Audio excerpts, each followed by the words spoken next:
tuviera esta plata haría esto. Bueno, Salomón pensó, si yo tuviera sabiduría haría esto. Dios recibió esa oración con beneplácito y en ese beneplácito le dio esa prosperidad económica y todos sabemos ya la vida del rey Salomón. Después del rey David, Salomón incluso duplicó, casi triplicó la riqueza del rey David. Cometió muchos errores, más que su padre, el rey David. Y bueno, ya después cuando estudiemos Segunda de Reyes vamos a ver como las vicisitudes que pasó el Salomón. ¿Y por qué? Perdón, ¿y por qué generó tanto, digamos así, como tanto conflicto entre si Salomón es salvo o no es salvo, si al final si se arrepintió o no se arrepintió? Que eso es como una discusión que hay como en ciertos círculos al interior de la iglesia. Pero no metiéndonos con eso, entonces atribuyéndosele a Salomón, Salomón era un hombre que experimentaba la vida y en medio de su sabiduría, gracias Sebas, en medio de su sabiduría él se cuestionaba la vida, el porqué de la vida, el porqué nosotros estamos acá, el porqué del sufrimiento, el porqué de las injusticias y él llegaba constantemente a una pequeña conclusión y es todo en la vida es vano, vanidad de vanidades, vano, todo en la vida es superfluo, toda la vida es superficial, todo en la vida, desde que no sea eterno, nada tiene verdaderamente sentido. Entonces él empieza como a ahondar en el sentido de la vida a través de Dios, la justicia, la injusticia, y en el capítulo 5, ya para hacer como, para terminar la introducción, para hacerla cortica, él nos va a hablar de lo que es la insensatez y algunas cosas que él ve que están mal dentro de la creación. Lo que está haciendo Salomón es ponerse en plan de un observador.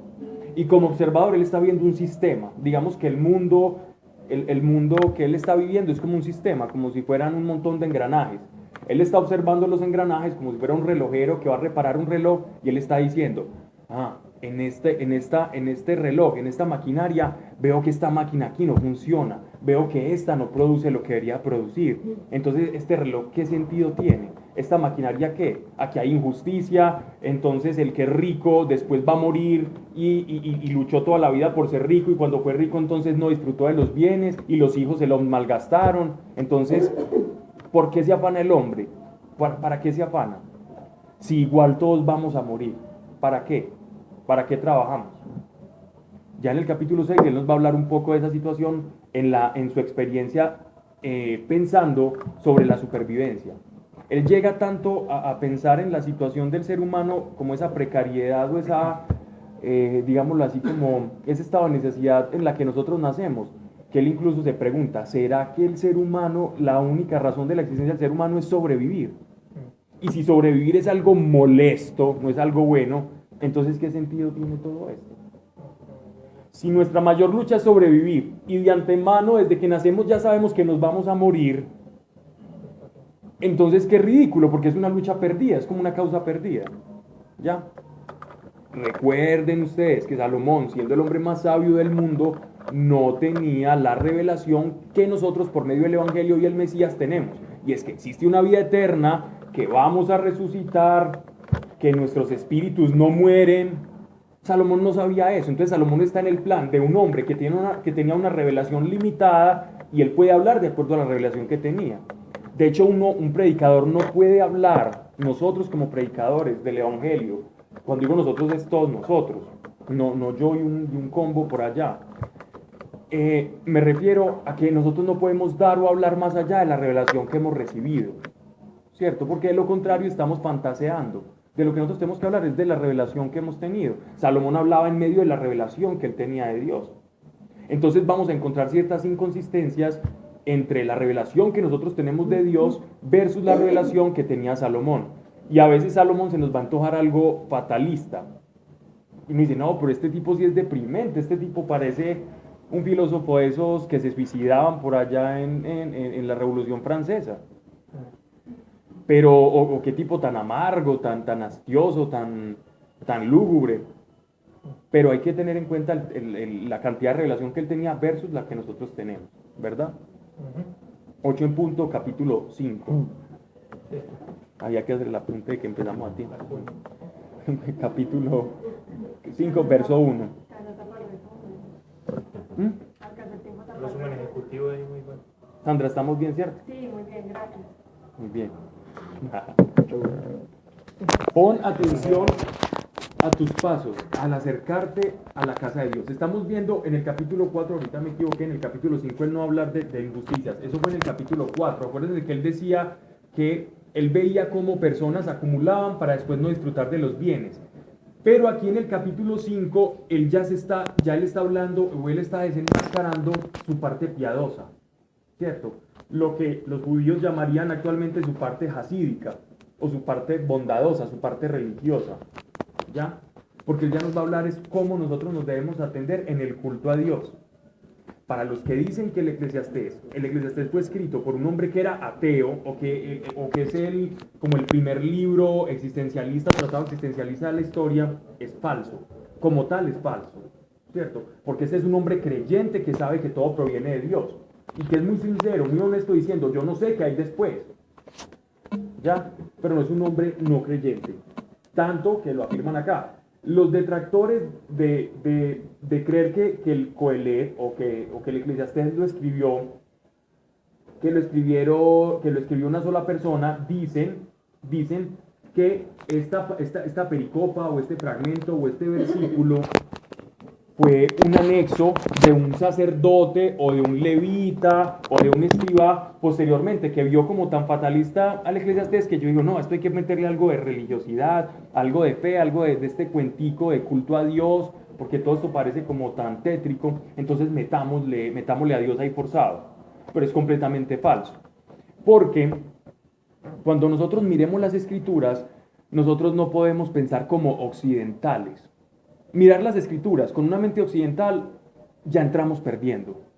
¿Recuerdan a quienes estuvieron estudiando Mateo conmigo? Bueno, cuando nosotros estudiábamos Mateo, nosotros empezamos Mateo con una aclaración. ¿Quién me acuerda qué aclaración? Que era para los judíos. Que era para los judíos. Que Mateo era un libro para judíos. Entonces, que si uno se va a poner a estudiar Mateo con gafas de gentil, es decir, con gafas de una persona que no es judía, que es griego, que es romano, que vive en Medellín, etcétera, etcétera. Si uno se va a poner a estudiar a Mateo con los ojos de un occidental, no va, digámoslo así, no le va a tomar toda la sustancia del libro, porque tiene términos que los judíos iban a entender clarito, pero Dios, conociendo todas las maneras de interpretar la realidad a través de nuestra cultura, por eso también puso otros evangelistas. Por eso tenemos a Lucas, por eso tenemos a Marcos, por eso tenemos a Juan. Por ejemplo, Lucas era gentil, Lucas era un médico, Lucas era un hombre sistemático, un académico. Y como académico y occidental era organizado. Entonces él empieza contando la vida de Jesús desde el principio y con sumo detalle. Y va haciendo todo sistemáticamente a través de las curaciones de Jesús y cómo Jesús se va demostrando cada vez más como el Mesías. Entonces un occidental lee el Evangelio de Lucas y dice, ay, como tan organizadito, tan metódico, uno puede dividir esto como por bloquecitos. Pero si yo estudio el Evangelio de Mateo, empieza por un lado, por el otro, coge por allí. Hola. Buenas noches. Hola. ¿Fue que nos creció Steffi o qué?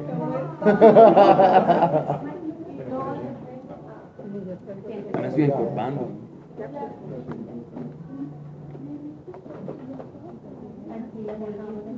Bien. Entonces volvamos a empezar con los Salomón y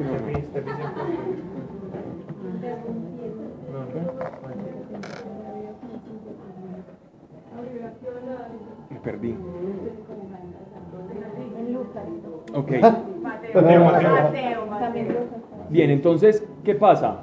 Al estudiar nosotros el Eclesiastés, debemos comprender que los semitas, o sea, la raza, el género, la etnografía de los judíos, Mari, ¿por qué ríes tanto? ¿Les estaba contando un chiste sola? ¿Ok? Pablo, imagínate como ser feliz. Que todo el tiempo está sonriendo. Ok. Depende. No se me abstraiga mucho, Marito. Qué vergüenza, pero no. Qué bonita, Mariana. Y ahí está la mamá, vean. Bien, entonces, Cuando nosotros estudiamos o miramos de cerca a un semita o al pueblo, a la raza árabe, israelita, toda esa parte por allá del cercano oriente, perdón, del Medio Oriente, vamos a ver que ellos no son sistemáticos ni son organizados. Es más, ustedes han escuchado música árabe. ¿Cómo son los tonos de la música árabe? Uno dice, uy, eso es como rarito. Es hermoso. Sí, yo sé, pero si no, los tonos, lo que llaman distonía, que uno dice, uy, ¿qué es Es eso? como si estuviera cantando acá el más desafinado de los desafinados. Y suena súper rápido, y luego lento, y luego vuelve otra vez súper Bravo, la rápido. habilidad, mucho por ahí. Bueno, claro que así también es Vivaldi, pero con una diferencia. Con una diferencia, y es que, por ejemplo, ustedes han visto que en los pianos hay unas teclitas que son negras. Que cuando usted solo póngase a ensayar en esos pianitos del celular tocando las teclitas negras y no use las blancas. Son los tonos. Vos sabes más, solo onda esa y usted va a sonar rarito, ¿cierto? Digamos así que los semitas tienen un estilito así, parecido. Como que uno no nota como esa melodía, como esa belleza barroca que estamos acostumbrados de Vivaldi, de Chopin, que son muy líricos y suben. Entonces uno escucha las 4 estaciones y escucha verano y eso sube súper bueno. Casi que si uno hace una gráfica es matemática pura. Es matemática pura. Uno puede estudiar música como si fuera matemática. Con la armonía de subir. Perfecto. Los armónicos, las melodías y todo es como 1, 2, 3, 3, 3, 4, 2, 1, 1, 2, 2 y vuelve y se repite. Y es ciclo. Estoy muy loco. El chavo divino. Las vacaciones me están haciendo daño. Estamos locos, Lucas. Acabas de pasar mi vida y Me van a hacer avergonzar ustedes. Me van a hacer avergonzar. Bueno, el caso es que... Ahora te estamos admirando por inteligente. Bueno, el caso es que... bueno, se los voy a poner de otra manera. Ustedes han visto un arquitecto en Barcelona, que sé que me van a decir el nombre, el gato lo sabe, Gaudí. ¿Han visto, por ejemplo, cómo la arquitectura de Gaudí versus un edificio por allá, un balneario allá en Santa Marta o en Cartagena? Un hotel bonito, moderno, con vidrios azulitos, por allá bien bonito, y sale el monito ahí de gafas asomado, con la gringa o con la rusa, ¿cierto? Así en chanclas y todos rojizos. Compare la música judía o la música árabe semita con la arquitectura tipo Gaudí, y compare la música occidental con una arquitectura como la de un edificio así moderno, bonito. Entonces ¿cómo es que se llama? Este hotel que hay en Dubái, que tiene un helipuerto, y uno dice, uy, eso tan bonito, tan estético, tan simétrico. Gaudí no, por ejemplo, usted no ve simetría, pero usted ve belleza, ¿cierto? De alguna manera, en el pueblo judío o en los semitas ocurría lo mismo con la escritura. A ellos no les importaba el orden, les importaba el sentido y el contenido. Dejar el principio. Entonces el semita exagera para decir, hey, ponga cuidado. El que tenga oídos para oír, que oiga, decía el Señor. Eso es una expresión completamente semita. Si uno se va al plano occidental, uno está diciendo, uy, Jesús, estás diciendo una redundancia. Por allá eso, un tipito de gafitas que salía hace 5 años, al final de las noticias explicando, sí, caracol. Sí. Hubiera dicho, no, hombre, eso es una redundancia, y hubiera explicado por qué. No sé. Cleóbulo, ¿no? Algo con óvulo.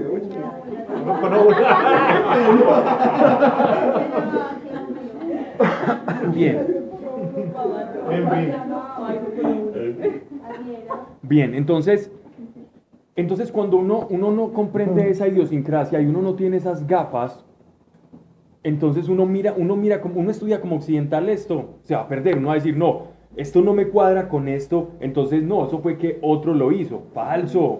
A ellos no les importaba eso. Él estaba hablando del malestar de la existencia y el no encontrarle un sentido a la vida y ver que todo era superfluo y que solamente uno podía disfrutar la vida si Dios le concedía ese don, o sea, él tenía una revelación, el disfrutar de las cosas de la vida, de las riquezas, aún de la ganancia y el sudor de su frente, es un don de Dios, así como la fe. Nadie disfruta de la vida si no es un don de Dios. Ahorita voy a explicar, y no me dejen olvidar, porque se me pasa hablando mucha cosa, cuál es la diferencia entre felicidad y contentamiento. Felicidad, contentamiento y plenitud, ¿cierto? Que son tres cosas que tenemos que comprender. Porque hay una que ya la tenemos, hay otra que la tenemos que alcanzar, y hay otra que solo Dios nos puede dar, ¿cierto? Bien. Entonces... De eso vamos a hablar más tarde. Sí, pero no me dejen olvidar porque puedo seguir hablando y se me pasa. ¿Okay? Bien, entonces, creo que En el acta. necesito que me ayuden diciendo que, aunque sea que sí, por cariño. Sí quedó entendido eso, ¿cierto? Bien. Pon atención, pues lo que yo quiero expresar, porque a veces uno se puede expresar mal lo que uno quiere expresar. Que hablan en desorden ya. Sí, algo así. Pon atención.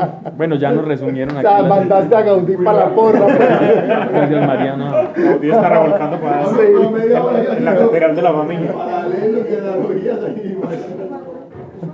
Ojalá no seas así también para cocinar, Mariana. Ay, Pablo, no te metas, macho. Pon atención a tus pasos al acercarte a la casa de Dios. Miren pues, entonces un hombre que está hablando esto, abruptamente este hombre interrumpe su discurso. El Coelet interrumpe su discurso y nos habla de Dios, del culto a Dios. Pon atención a tus pasos al acercarte a la casa de Dios. Llegarse dócilmente vale más que el sacrificio de los insensatos, que no saben hacer más que el mal. Entonces, aquí hay un principio encerrado en esta frasecita, en esta, le podríamos decir aforismo o frase célebre, como quieran. En esto hay un principio. Miren tan interesante. Él está hablando. Normalmente ustedes saben que los judíos tenían un tipo de culto a Dios. Ellos tenían una religión, un culto. Religión es igual casi que a culto. ¿Cierto? ¿Qué es la religión? Es la materialidad de la espiritualidad. Es la materialidad de la espiritualidad. ¿Cierto? ¿Cómo? Acabo de tener un déjà vu. ¿Cómo? ¿Por qué? ¿Por qué es eso? No sé, algunos dicen que es un defecto de la memoria, otros dicen que es otra, hay como varias tesis al respecto. ¿Tú qué crees? No, porque hay camisa de once va.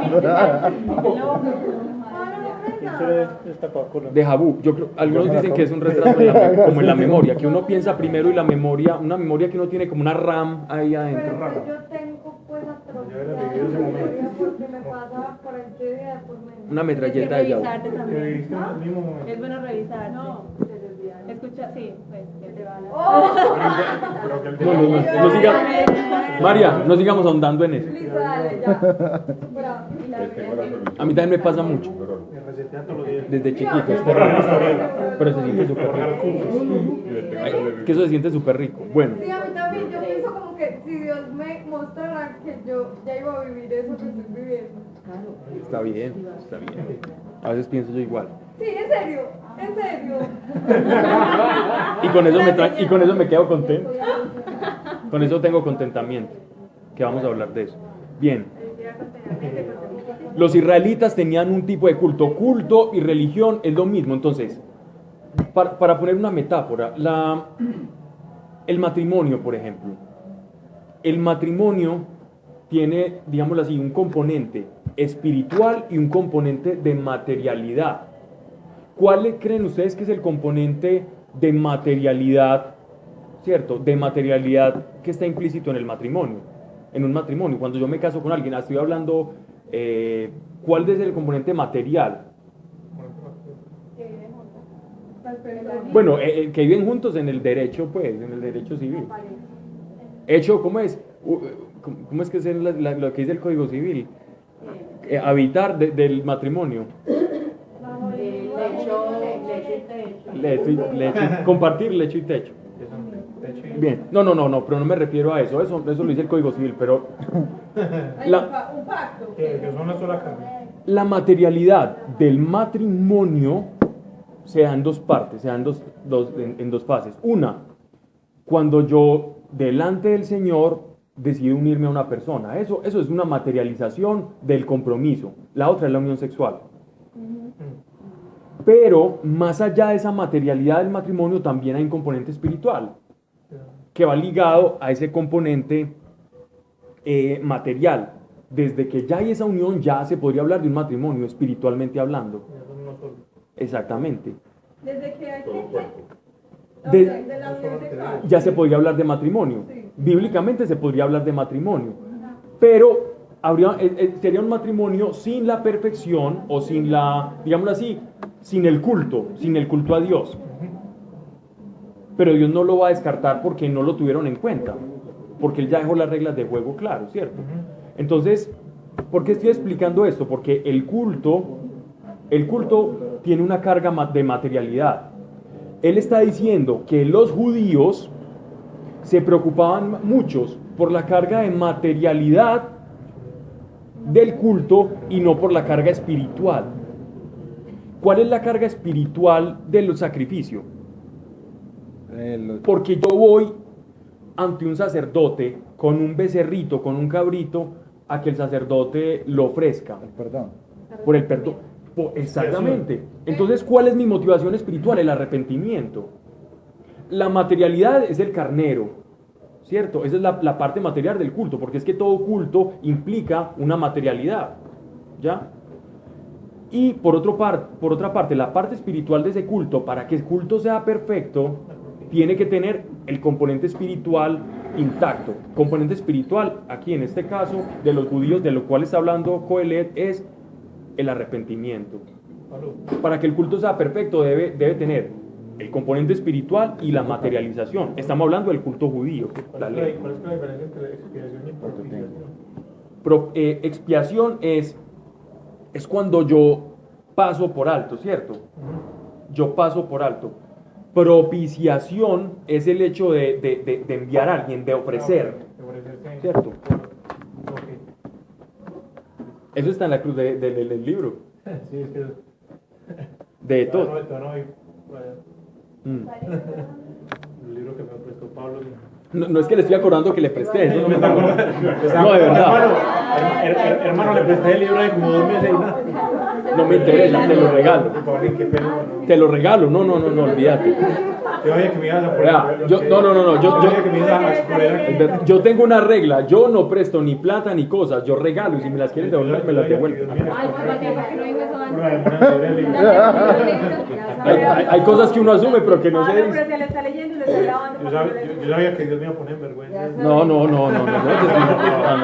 No, ni más faltaba.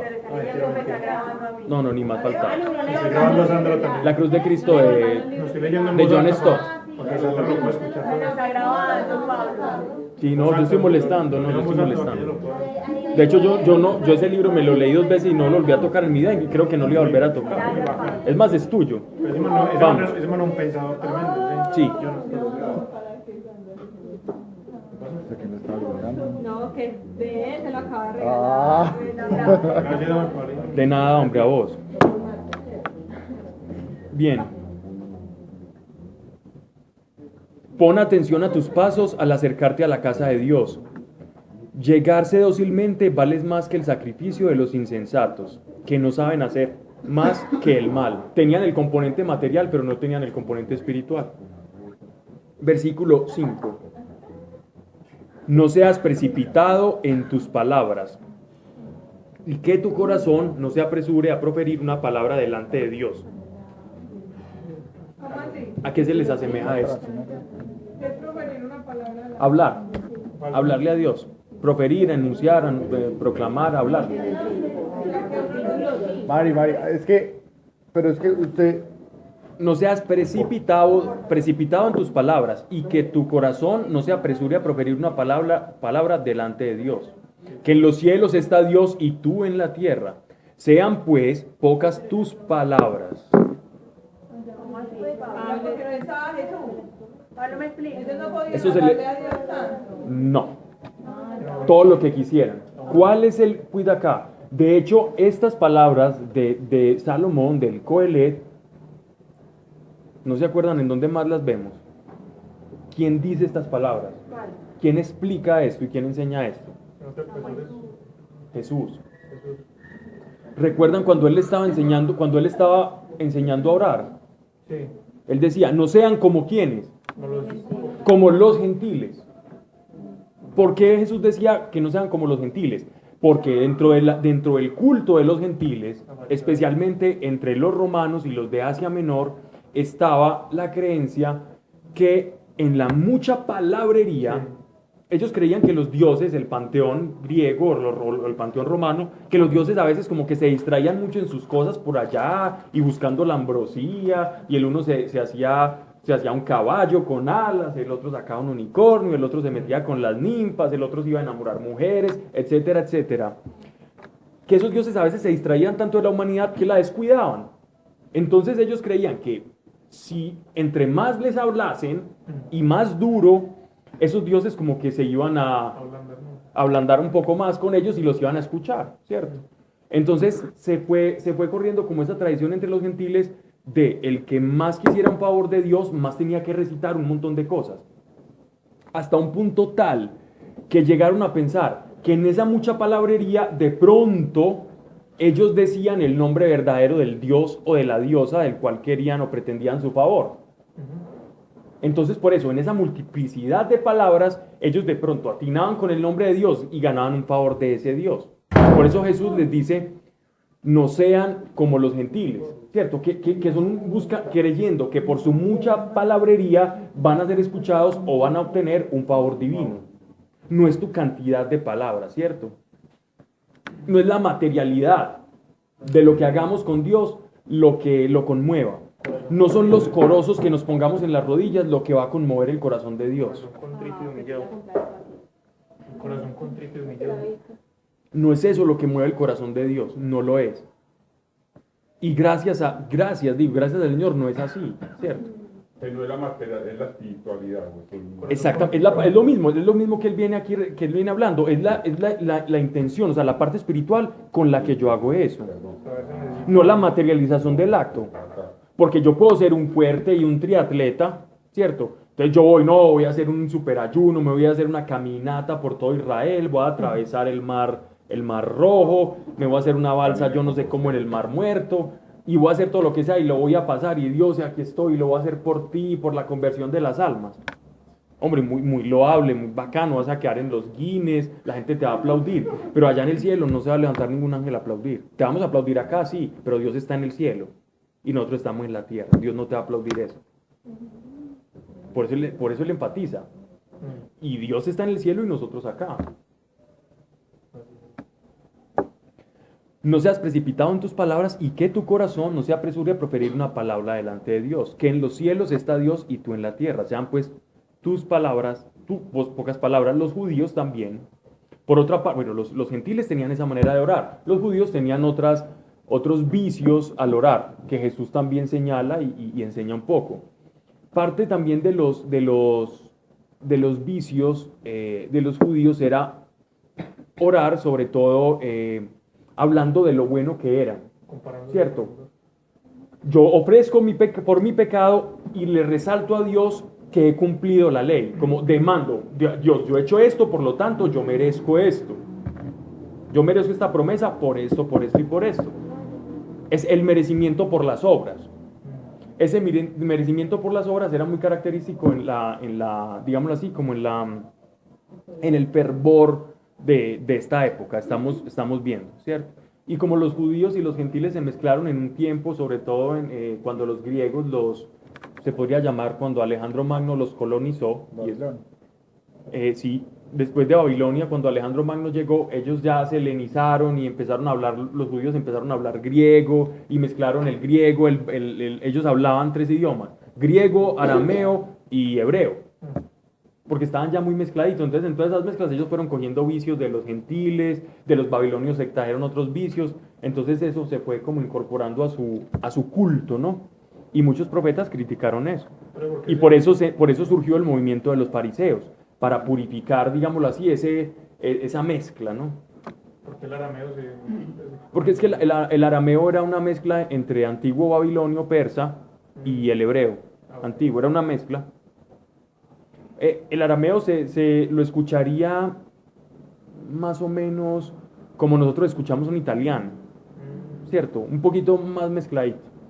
Uno a veces ve un programa italiano y uno entiende algo, pues, uno la coge, ¿ya? Igualmente. Porque el portugués casi que uno sí entiende todo, pues. Pero yo lo que he oído fue la gente que me ha contado, no en portugués ni italiano, uno como que en el portugués entiende lo que me están diciendo y no es como que el significado Las es más palabras son contrarias. por contrarias. ejemplo, apellido es sobrenombre y sobrenombre es apellido. Y cosas así como votar es ponerse. Y eso se pronuncia votar.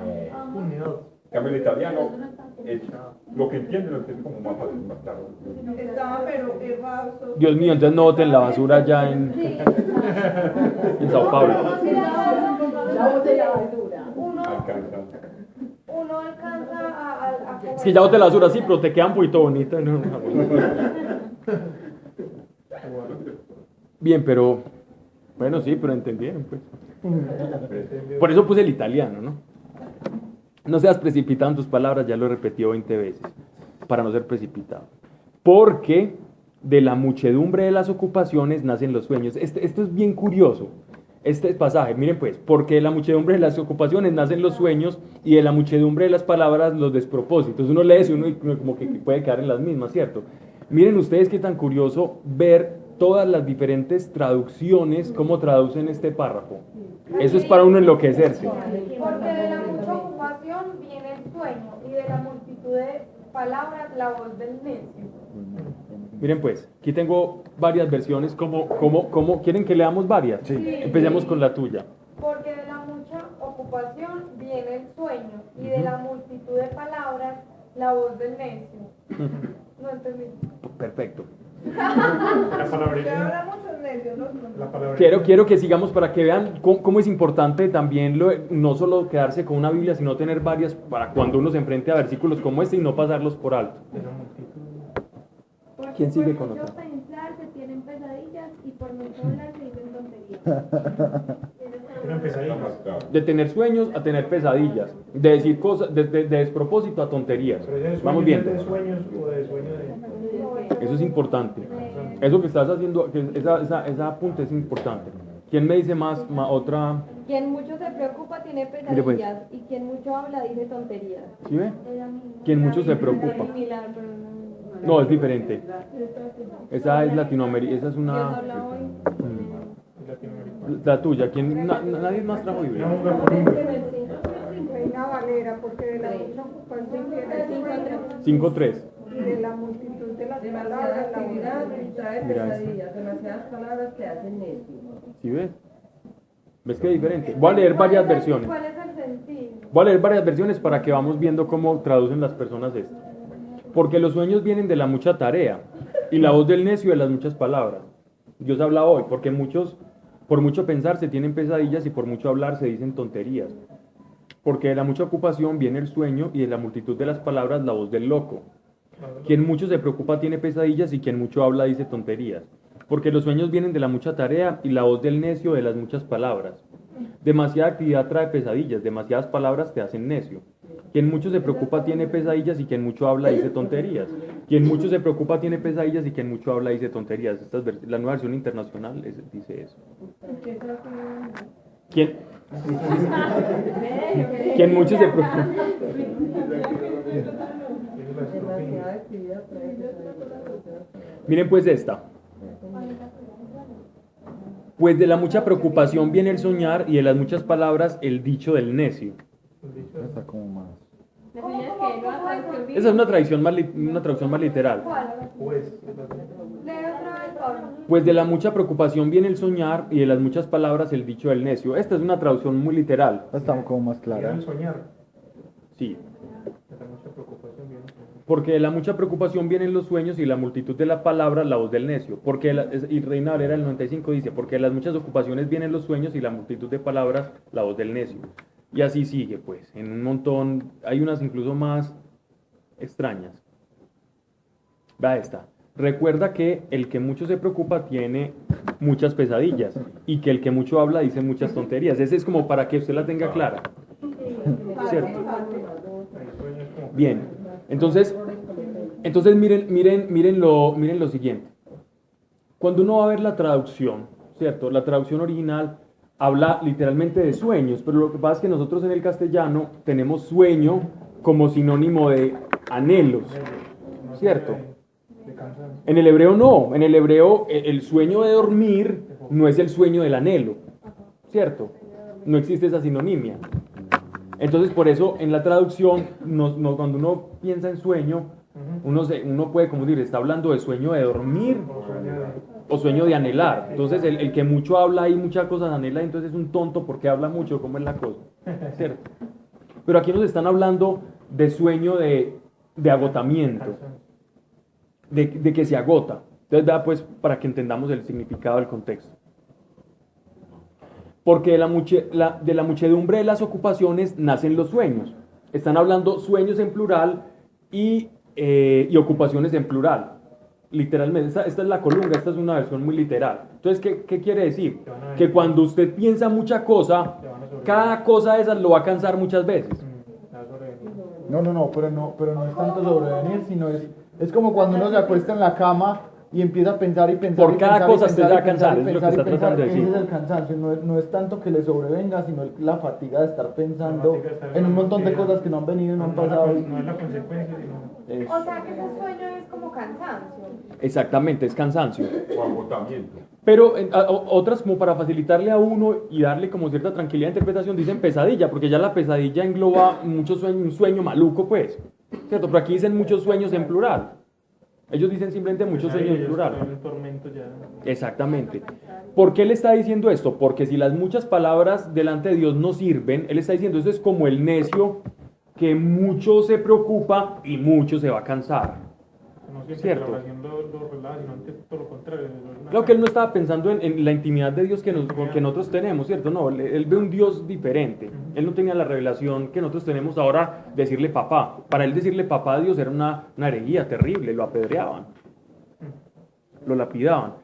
Pero miren que ya también dice, porque de la muchedumbre de las ocupaciones nacen los sueños, o sea, de las preocupaciones se podría decir, y de la muchedumbre de las palabras, las necedades, ¿cierto? Entonces, entre más me ocupe yo de cosas y tenga yo cosas en mi cabeza, más me voy a fatigar, y entre más cosas yo empiece a hablar con Dios, se van a aflojar muchas necedades, se van a salir muchas necedades, ¿cierto? Entonces, apacigüe su espíritu con Dios, vaya con una conciencia clara de lo que está buscando y de lo que quiere, no se desvíe y expóngale de corazón su situación a Dios. No hable lisonjeramente, no hable por hablar simplemente, porque Él está arriba, es decir, hay que tener cierto temor reverente. Recordemos, la misma relación de Salomón con Dios no es la misma relación que nosotros tenemos con Dios, de un cariño, de una intimidad, de una cercanía. Pero a pesar de que tenemos un cariño, una intimidad y una cercanía con el Señor, porque somos hijos y no siervos, igual Él es un papá reverente, ¿cierto?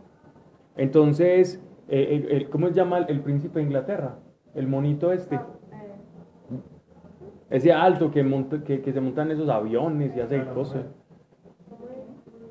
Llamémosle Jerry. William o... Exactamente. Es como si él va donde el papá Carlos y le dice, entonces, ¿qué, Cucho? Tírame la liga. Ahí, delante... No delante de Carlos ahí. es Sí. Harry.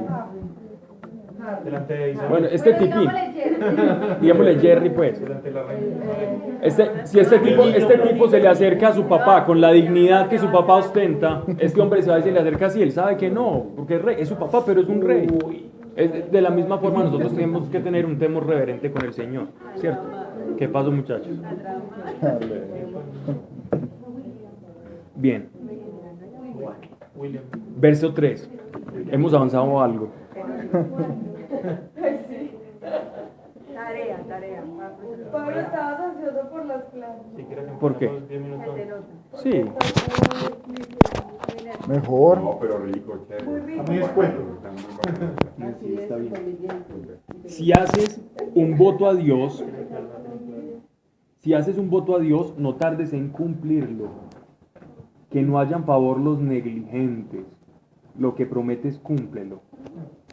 Esto nos cuesta, ¿cierto? Que si hay algo que está... Pero ahí se ve, por ejemplo, mucho la diferencia entre lo que vos decís de la revelación con Jesús Claro. y esto, porque Jesús dice todo lo contrario. Claro. No prometan ni por el cielo. Yo creo ni que por él está la tierra. diciendo también. Sí, Él sí. dice también. Él lo dice y Jesús lo Que repite. no quiero, ¿cómo es que es? Pero de sacrificio y En Isaías Pero no igual seas se también, y no promete, se hace. también. Es un trapo de inmundicia, lo llamamos. Ah, sí. O sea, no nos pide que prometamos nada, pero se promete de cumplirlo. Claro. Pero como él sabe que cumplir para nosotros es tan difícil, de una vez absténgase, ¿cierto?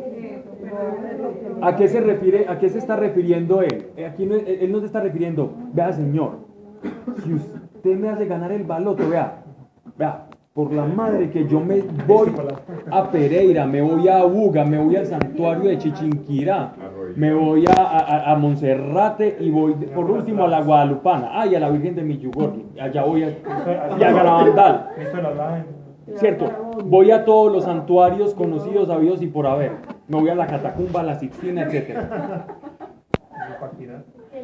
Si usted me cumple la promesa, él no se está refiriendo a esos votos, aunque entran ahí. Salomón se está refiriendo a los votos que están concedidos y conferidos por ley en un libro que se llama el Levítico, donde Moisés legisló sobre una cantidad de votos que uno puede hacer con el Señor. Ejemplo, uno de los votos que los israelitas podían hacer era el voto de raparse, ¿cierto? Era el voto de dejarse crecer el cabello y el voto de una alimentación estricta que era la que comía Juan Bautista.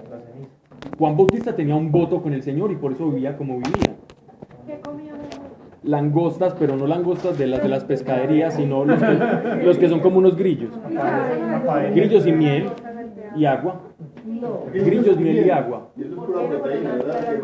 Era un voto que él tenía con el Señor. Ese voto tenía un nombre, ese voto se llamaba el Nazareato. El apóstol Pablo, cuando uno lee Hechos de los Apóstoles, vemos que el apóstol Pablo cumplió un voto también y el apóstol Pablo se rapó la cabeza. Ah, sí, señor. Y David también se... Eso era el voto, esos eran los votos que estaban permitidos. Eso no era el voto de ir a hacer un montón de cosas. Vea, señor, si usted me da esto, vea, yo no se está refiriendo a esos votos, sino a los votos porque él está regulando el culto. Él no está hablando aquí cosas por fuera del culto, ¿cierto? Ellos eran muy estrictos en eso. Pero eso lo puedo aplicar o no. Sí, claro, eso se aplica para ese tipo de cosas nuestras, ¿cierto? ¿Se puede rapar? No, qué embarrada. No, yo hablo de las promesas. De los votos, ok. Lo que yo estoy diciendo es que aplica, pero no era el contexto, ¿no? Y por ejemplo, si uno le dice a Dios, mañana voy a hacer un ayuno, y al otro día la embarró, se le olvidó. Claro, Le falló. claro, es mejor no decirle. Pero igual, Dios perdona y Dios lo perdona. Pero es mejor no hacer, o sea, por eso es que mira que hasta Jesús decía que tú sí seas sí, que tú no seas no. Si usted va a hacer algo, hágalo, no lo diga. Que tu mano derecha... Porque es que si no, cada uno ya está como, sí. Pero si Para que lo vean ahí. yo no pienso mañana. Pero Dios no te juzga, Dios no te va a juzgar. No, sí, pero no te va... Claro. Pues sí, muy tesoro que uno sí dice. ay, Pero pues, acuérdese, no, pecado es pecado. Pecado siempre va a ser pecado. Pero los pecados que a veces, sí, el pecado es pecado y Dios ve los pecados iguales, ¿cierto? Sin embargo, cada pecado trae una consecuencia y la consecuencia de cada pecado es diferente. No todos los pecados traen la misma consecuencia.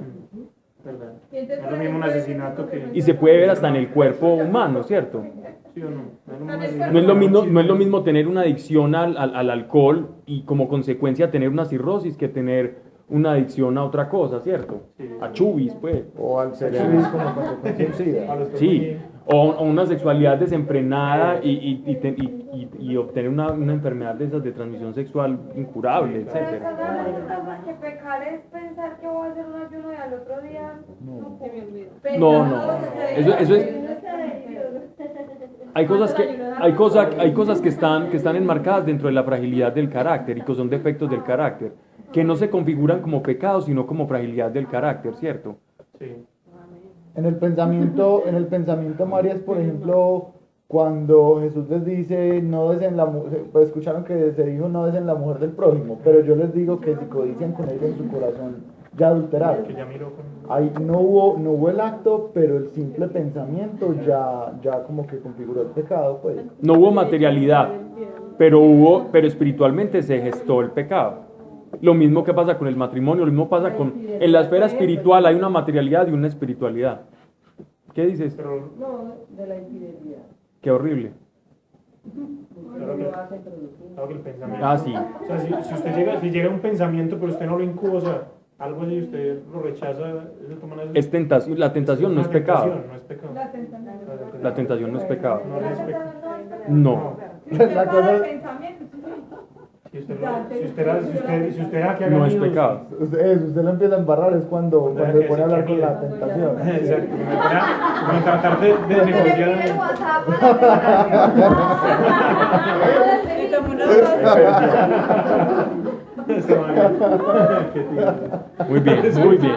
Cuando le quiero WhatsApp. Qué tirada. Y dejémoslo hasta ahí. Tenemos la cosa ahí, man. Sí. Entonces, la tentación no configura pecado, ¿cierto? Porque el Señor fue tentado. Sí, señor.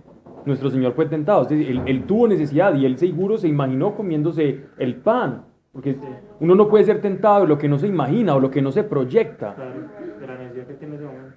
Es imposible, ¿cierto? Él tenía hambre, su cuerpo le estaba pidiendo pan. Entonces, cuando el cuerpo le pide pan a uno, que imagina, y qué rico una hamburguesa con esta hambre, ¿cierto? El Señor pensó, pero él dice, no solo de pan vivirá el hombre, sino de toda palabra que sale de la boca de Dios.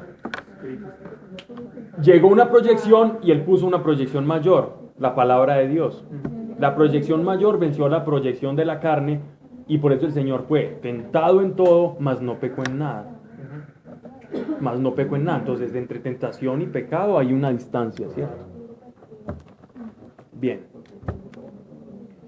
Porque de la muchedumbre de las ocupaciones, si haces un voto a Dios, no tardes en cumplirlo, que no hayan favor los negligentes. Lo que prometes, cúmplelo. Esto aplica para todas las esferas de la vida y a veces nos cuesta, porque a todos. A veces somos de muy buena voluntad y nos pasa frecuentemente que queremos hacer algo y decimos sí lo hacemos, pero en nuestra vida nos vamos perdiendo y no cumplimos la promesa. Y nos pasa mucho, ¿cierto? Y nuestra palabra se va devaluando, así como el peso versus el dólar. Se va devaluando, nuestra palabra se va devaluando. Pero entonces es bueno como pedirle al Señor que nos muestre y nos ayude a recobrar nuestra palabra, ¿cierto? Para que podamos ser hombres y mujeres de palabra y que las personas puedan confiar en nosotros y en nosotros se confía, ¿por qué? Por la palabra, porque lo que decimos cumplimos. Pero se evalúa esa palabra ante Dios. Ante los hombres, ¿cierto? Dios sabe que Y uno no va a cumplir, pues él sabe Dios conoce nuestro corazón, Dios nos ama tal cual, ¿cierto? Sí. Pero lo importante es hacerla efectiva con Dios y con los hermanos, ¿cierto? Y es una lucha que todos tenemos que tener constantemente. ponerse una carga que no puede. La puntualidad, por ejemplo, cosas de ese estilo. Basta sencilla en el día a día. Qué malo, eso no. Que sí. Eso nos hace hombres y mujeres de palabra, ¿no? Mejor es no prometer que dejar de cumplir lo prometido, lo cual no es una invitación a la cobardía. Ah, no, entonces yo no quiero pecar, entonces no voy a prometer, ¿cierto? Yo no quiero pecar, entonces me voy a amarrar las manos, la boca y me voy a encerrar en una cueva y que me alimenten por un tubito, Igual peca. ¿cierto? Una sonda. Por omisión. ¿Cierto? Peca más por cobarde, ¿no? Nosotros por lo menos estamos en el ruedo. Claro. Ese es como el torero que salió allá y fue y se metió tras esas graditas. Nosotros por lo menos estamos liando el toro diariamente. ¿Cierto, Mari? Novillón. De la raza Miura. Si haces un voto a Dios, no tardes en cumplirlo, que no hayan favor los negligentes. Lo que prometes, cúmplelo. Mejor es no prometer que dejar de cumplir lo prometido. No consientas que tu boca te haga culpable. Y no digas luego ante el sacerdote que fue inadvertencia, pues se irritaría Dios contra tu palabra y destruiría las obras de tus manos. Pues de la muchedumbre de los cuidados nacen los sueños. Vuelve y repite un refrán que parece que era un adagio muy conocido ahí en esa época, porque él dice, pues, o sea, como que es algo que la gente conoce, como decir, más vale pájaro en mano que 100 volando y cosas así, a caballo regalado no se le mira el diente. Pues de la muchedumbre de los cuidados nacen los sueños, de un aforismo, y de la muchedumbre de las palabras los despropósitos. Teme pues a Dios. El propósito de este capítulo del 5 hasta el verso 6 es mostrarnos a nosotros la reverencia a Dios en el culto, el respeto que le tenemos que tener, saber que Él está ahí y que Él está observando, no que está esperando a que caigamos, porque Él no está diciendo eso, sino sepamos que existe y sepamos que hay algo superior a nosotros y que de eso superior, atendiendo a esos principios y a esas reglas que Él nos inspira, podemos vivir mejor y podemos tener una relación y una bendición, porque la esperanza de los judíos eran dos. Los judíos de esta época tenían solamente dos grandes esperanzas, una riqueza y la otra vivir muchos años. La esperanza de un judío de la época del rey David y de Salomón era vivir muchos años y tener riquezas. Y las riquezas, solo esos dos. Ese era como lo máximo que ellos podían alcanzar en su existencia. Es lo que decía el Salmo, que ¿quién es el hombre que desea los largos días? Exacto. Eso, por ejemplo, es una manifestación de ese deseo de ellos. Que desea tener Al que Dios le da muchos días. Para ellos llegar, 32. pasar ya los 50 años, eso era una ganancia impresionante. ¿Cierto? Y era una bendición de Dios. 60, 70. Por eso se recalca tanto en Génesis la edad de los patriarcas. Para resaltar lo prósperos que eran, por lo viejo y por las propiedades y las heredades que tenían, y por el ganado, y por la descendencia, ¿cierto? Eso para ellos era lo más importante. ¿Pero por qué la descendencia? Porque iban a poder disfrutar de las riquezas que ellos construyeron. Todo era en virtud de las riquezas y la larga vida, ¿no? Y la holgura de años. Vamos a pasar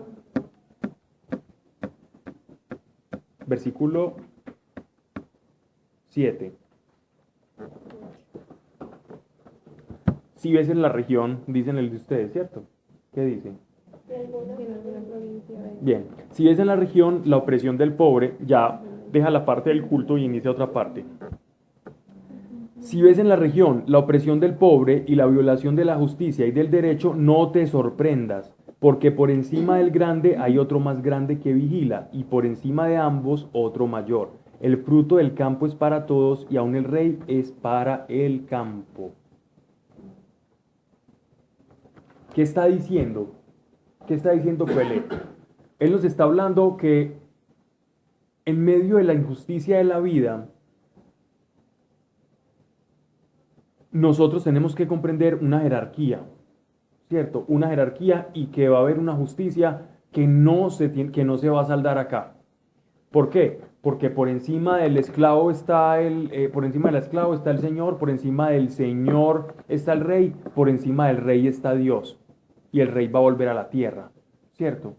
Es decir, siempre va a haber una justicia divina que nosotros no vamos a saber cómo actúa, pero que siempre va a estar vigilante y siempre va a actuar. Es simple, la idea para él es muy clara, ¿cierto? Contentamiento en medio de la injusticia. Si uno, ¿saben cómo identificar una persona que no tiene fe de una persona que sí la tenga? O una persona que esté comenzando apenas en la fe. Ustedes se van a encontrar con este tipo de preguntas o esta característica. Pero ¿por qué esa persona, si yo sé cómo es, si yo veo lo que hace, cómo habla de los demás, que va a misa y se da la bendición y después va y habla de todas o de todos, y por qué le va bien y a mí me va mal? Ese es un tipo de pregunta que te va a hacer una persona que esté empezando en la fe o que tenga poca fe. ¿Por qué? La pregunta es sensata, la pregunta no es una tontería, ni es una locura, ni es para no juzgar mira, tenés poca fe porque me estás preguntando eso. No es para hacer prejuicio de una persona. Es para comprender que esa persona no ha llegado a la conclusión, no ha tenido la revelación de que hay un Dios que está vigilando y que va a hacer justicia. Nosotros sabemos que de alguna manera Dios le va a hacer justicia a sus hijos y a su pueblo y a su gente. Esa persona está viendo materialmente, pero no está viendo espiritualmente. Lo que nosotros vemos es en el espíritu. Ayer y hoy hablaba con un hombre bien simpático, porque un hombre del campo que se encontró casualmente con un grupo guerrillero y le dijeron, ve, aquí pagamos bien, usted no se gana nada, esos jornales, y de usted están abusando, etcétera, etcétera, y este grupo guerrillero lo convenció de que ellos sí pagaban y toda la cosa, y él se fue, no, aquí me van a pagar muy bien. Duró como 2 años en la guerrilla, volteando por muchas partes con ellos, haciendo de tipo de cosas pues que ellos hacen. Los camaradas. Sí. Y el hombre, pues al ver todo eso, yo le pregunté, bueno, ¿y te pagaban? Y no me pagaban nada. Nunca pagaban nada. Mi pago era desodorante, pues cosas de aseo y ya. Y ande por toda parte. Y si usted se sale de allá, le hacen un juicio. Y el juicio es que lo fusilan. La familia, Lo fusilan, ese es el juicio. No puede haber deserción. Lo fusilan. Y yo le digo, vos preguntaste que el pago, eso sí, cuando empecé a preguntar me dijeron, camine rapidito y hágale, que es que esto es la revolución, y él se logró volar. Cuando se voló se fue al ejército. Él trasegó todas las sendas. Bueno, en él al menos por lo menos le pagaban, pero fue horrible. No, porque buscando plata, pues él no le importaba, ¿no? Más que veía que pues ya había aprendido a andar en el monte, más que un amigo le dijo, no, métete acá, aquí te pagan tanto, y ya que estás acostumbrado a esa vida, aquí va a ser más fácil, y él se metió. Lo mismo, hacer lo mismo, pero pues tenía un sueldo y podía visitar a la familia. Bueno, y después estuvo con los paramilitares. Pero qué completito. Poquito bipolar. No, porque el tipo no estaba por ninguna identidad ni filiación, el tipo simplemente estaba por un trabajo. Bien. ¿A qué voy con esto?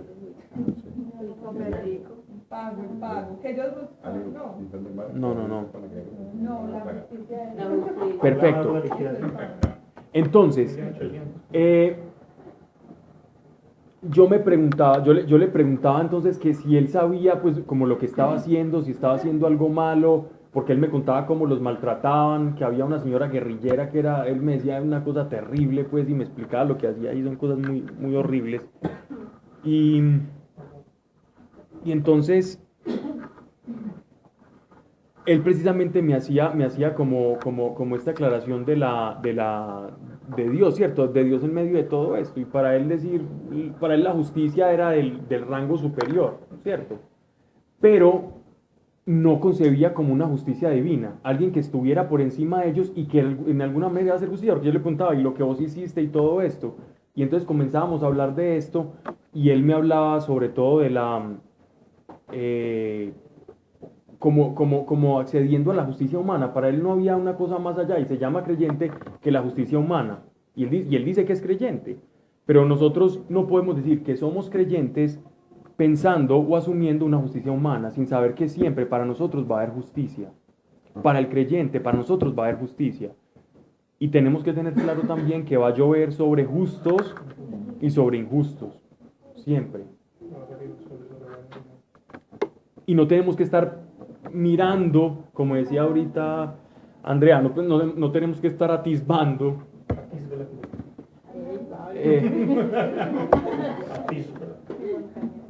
No podemos estar atisbando lo que esté haciendo el vecino, o cómo Dios le retribuye al vecino, mirando la paja en el ojo ajeno todo el tiempo, a ver cómo Dios le paga lo malo que ha hecho. Eso le compete a Dios.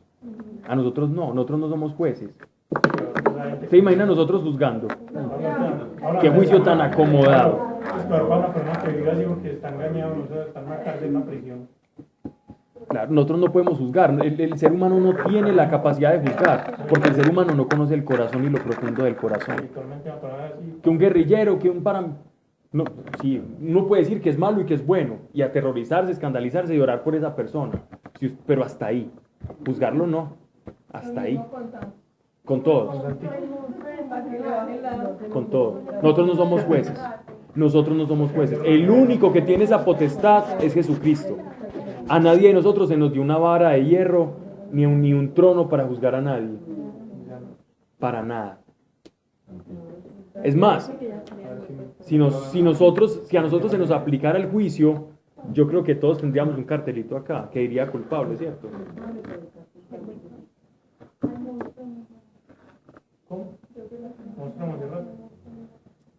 ¿Ustedes han escuchado la expresión nadie sabe lo de nadie? Nadie sabe lo que pesa el muerto. Es muy sabio. Nadie sabe lo de nadie, solamente sabe Dios. Y por eso solamente Él puede juzgar. Solamente el que tiene el conocimiento de lo profundo del corazón del hombre va a poder dar un veredicto perfecto. El de nosotros va a ser un veredicto viciado completamente. Viciado. Bien. El que ama el dinero no se ve harto de él, y el que ama los tesoros no saca de ellos provecho alguno. El que ama el dinero no se harto de él. ¿Qué quiere decir? Él está hablando de la persona, de la avaricia, ¿cierto? De la necesidad, porque eso está dentro del corazón del hombre. Dentro del corazón del hombre siempre va a estar escalar algo, escalar, subir, ponderar su personalidad, de autodesarrollar el yo y el concepto que tengo de mí mismo y potenciar eso, y etcétera, etcétera. A través de la consecución de cosas. Y Dios lo sabe. Pero tenemos un problema, y es que el tener ese deseo y el obtener el objeto deseado no nos da la satisfacción, pero seguimos queriendo aún a pesar de que recibimos y no tenemos la satisfacción. Nunca nos vamos a saciar. ¿Qué está mal en nosotros? Que cuando tenemos el objeto de deseo, ya empezamos a buscar otro objeto de deseo. ¿Cierto? Gran parte de la infidelidad, cambiemos la riqueza por infidelidad. La infidelidad, ¿por qué se da? Porque tu objeto de deseo cambia. Entonces ya el objeto de deseo no es la persona que yo le entregaba rosas y le decía cosas bonitas, sino que cambió. Llevaba 20 años de casado y cambió el objeto de deseo, entonces me voy, ¿cierto? No tengo temor de Dios y no me importa y no conozco el significado del amor, entonces al primer objeto de deseo que me vaya cambiando me voy yendo. Cambió de modelo como de charla. Exactamente. Y va a pasar lo mismo con todos, ¿cierto? Pero por no entender el amor. Si alguien pudiera medir el amor es con una regla que dice sacrificio. En nombre de... El que ama el dinero no se ve harto de él, y el que ama los tesoros no saca de ellos provecho alguno. También esto es vanidad. Con la mucha hacienda, muchos son los que comen, y que saca de ella el amo más que verla con sus ojos. Yo tuve la oportunidad de conocer unas personas muy adineradas, pero demasiado. Dueños de empresas, de imperios económicos acá en Antioquia, y ya están con expansión en todo el mundo. Y yo recuerdo que la alegría de este amigo que estudió conmigo en el colegio, no era como la misma alegría de los otros compañeros, ¿cierto? No era como que le regalaran el carro e irse al parque Lleras allá a presumir o alguna cosa de esas. No era eso, sino que la alegría de él era extraño porque él ya invitaba como a 20 personas y era ir a una finca muy sencilla, ni siquiera eran las fincas bonitas que tenían, sino un terreno que tenían por allá en Las Palmas a conversar. La alegría de él era llamarnos cada fin de semana a un grupo de amigos a conversar. Y todo el tiempo tenía que estar con nosotros. Y nosotros disfrutando de todos los bienes y las haciendas de él. Pero... pues sí, pues uno era un pelado disfrutando de tirarse por una autopista cerrada por Las Palmas cuando la estaban construyendo. Que eso era de ellos. y nos bajaban los guardaespaldas, nos subían los guardaespaldas todos en carros de rodillos. Los guardaespaldas nos subían los carros de rodillos y volvíamos y nos tiraban, los guardaespaldas volvían y bajaban, así hasta que se... Hasta que...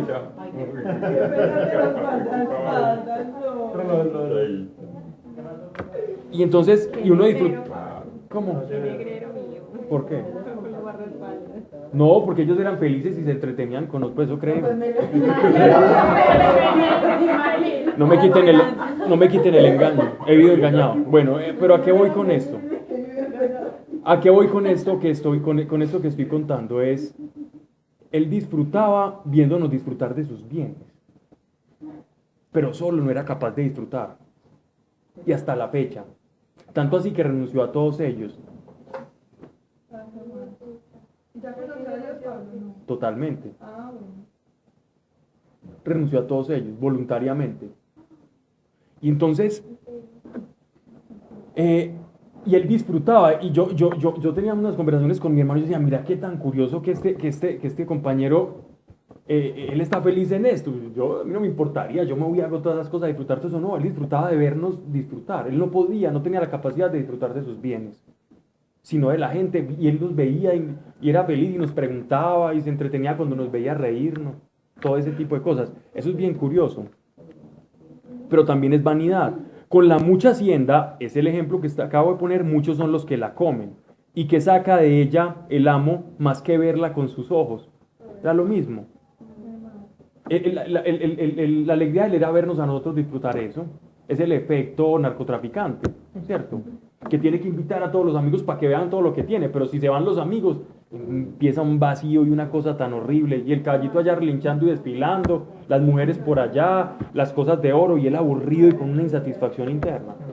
Y su única satisfacción es llenar eso de gente y que le aplaudan y le vean las cositas que tiene y él hablar de ellas. Que este diciembre un vecino de Andrés, de la unidad de Andrés, hacía novenas.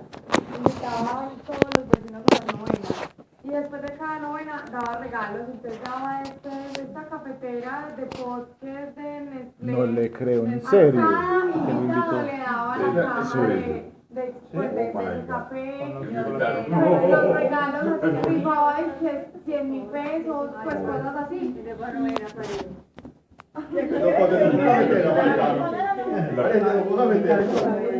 Tú no fui a la novena. De Andrés, ellos sí fueron. Pero este año se va a ver. El vecino va a estar muy contento cuando nos vaya. Va pues, dice. Pero esa es una manera como de ellos llenar ese vacío, como para ya no les basta, como ya no les basta disfrutar a ellos, entonces necesitan mostrarle a los demás. No pueden, es que hay una incapacidad de disfrutar de eso. Lo puedes traducir como una aceptación. Ellos, aceptación, póngale el nombre que quiera, póngale aceptación, póngale compensación, etcétera, etcétera. Cualquier término, hasta psicológico. Lo único que están buscando es felicidad. Sí, claro, pues. Es eso lo que están buscando. Sí, pero es la felicidad. Uno busca el amor porque cree que el amor lo va a hacer feliz. El hombre está en búsqueda de felicidad todo el tiempo. Uno idealiza el amor como voy a ser feliz con esa persona, ¿cierto? Por fin voy a ser feliz, dicen las novelas, ¿cierto? Y por eso acaba ahí, ¿cierto? Para que no vengan. Ok. Dice,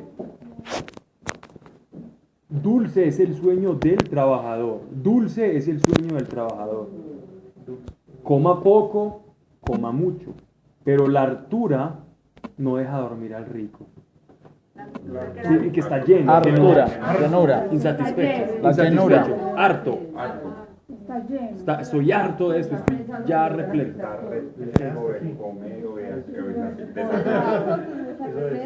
Hay un trabajoso afán que he visto debajo del sol. Riquezas guardadas para el mal de su dueño.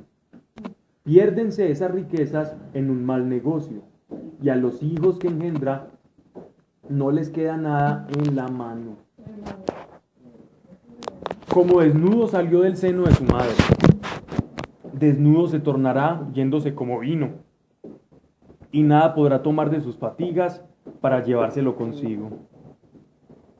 También esto es un triste mal, que como vino así se haya de volverse, y nada pueda llevarse en la mano de cuanto trabajó, y sobre esto comer todos los días de su vida en tinieblas, en afán, dolor y miseria. ¿Qué nos está diciendo acá? He visto otro caso muy penoso y muy triste. Personas que tienen uno de los dos estandartes judíos.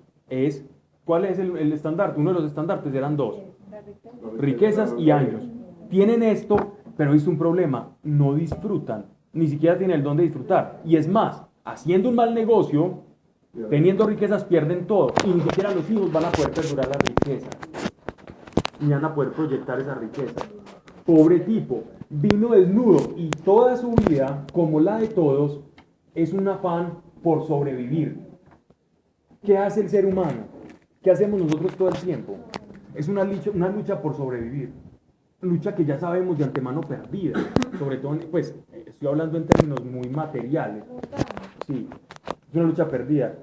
Hombre, ¿para qué vas al médico? Y si te vas a morir igual, pues. Lo vas a postergar un poquito, sí, dale tranquilo. Pero va a ser peor, hasta postergarlo es peor, ¿cierto? Entonces, ¿qué trabajo tan penoso? Pero ¿saben algo? Un vacío que yace o que se manifiesta en el ser humano es una muestra que existe algo que lo puede llenar. Cada que uno tenga una idea de algo que le falta, téngalo muy presente y escuche muy bien. Porque muchas veces, cuando usted siente un vacío, es que Dios o el Espíritu Santo le está mostrando: yo puedo llenar eso. Un vacío llama, busca y clama por otro vacío. Me refiero, por algo que lo puede llenar.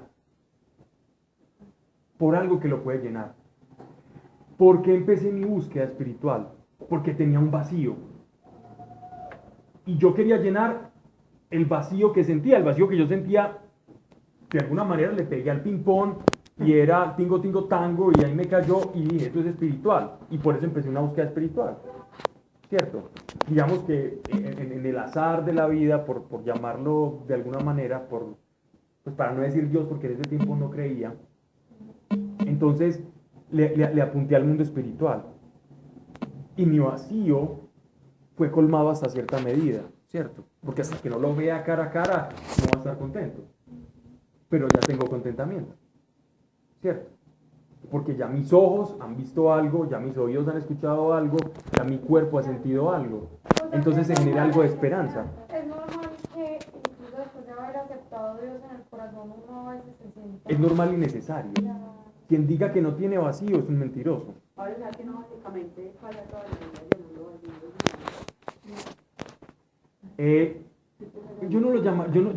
Yo no lo sintetizaría tanto, ¿cierto?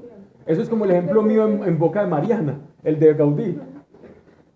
Pero que lo sintetizó tanto que perdió gracia al pobre.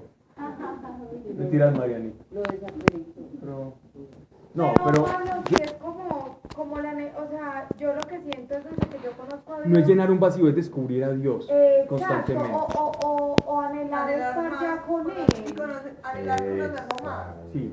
Yo pienso que es como una llenura constante, porque es que hay cosas... Escalar, por ejemplo, perdón, escalar una montaña no es llenar un vacío, es escalar una montaña. y sobre todo que hay vacíos que vos vas descubriendo que no sabías que tenías antes y antes no lo sentías como un vacío.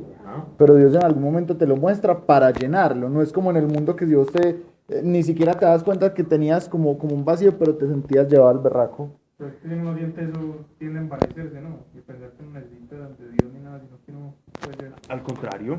Pues no, pero si uno no lo siente, o sea, si usted no siente ese Es que es vacío, imposible no sentirlo. No, por eso, si uno no lo sintiera, sería una persona que no necesita. No, sería una persona autosuficiente, pero no existe. No existe. Pero es que no todo el mundo existe. No, tiene por eso, un pero vacío. o sea, por el caso hipotético. Sí, en el caso hipotético sería Dios.